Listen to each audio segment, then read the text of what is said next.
My name is Victoria Plitt. I go to Liberty University and I am a junior in the Biomedical Sciences program, and I have plans to go to medical school to become a physician. My first international mission trip was to Guatemala in the summer of 2016, and I went with two local missionaries at a church in town, and it was just me and the two missionaries and another girl from Florida, and we went there for almost a month.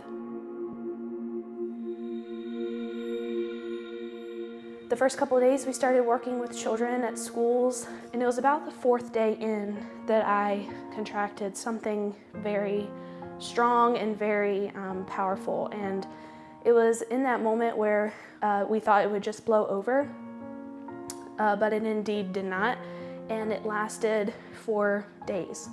And every day that I was in Guatemala, I would journal what we did and what we saw, and I remember being sick, and then I remember a couple days later waking up. I don't remember anything in between. And the ladies there said, yeah, there's a parasite that goes around that does that.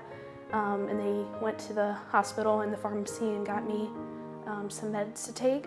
But it was in that moment where I was laying there that I was kind of having a battle with God in my head. I was just thinking, like, God, I knew that it was you that wanted me to come here. I know that it was like by your grace and blessing that the people from my hometown donated to me. I was just really confused. And it was at that moment where I had this realization that it was not God that was making me sick, and that this was something from the enemy, and something that I can defeat with prayer and scripture, and something that I need to recognize what it is for what it is, and that not to let this setback hold back all the blessings that would be happening and coming after this gets over with. I was like, I have like 2 or 3 more weeks here. There's so much good that can still be done, and this ailment's not going to control that. And so I got over it and just got rooted in the Bible at that point and just moved on with the rest of the week, and we had an amazing week after that. After that experience, most people would say, like, oh, I'm not going to go on that trip, like I'm not going to go there again, or I'm not going to go on a mission trip again.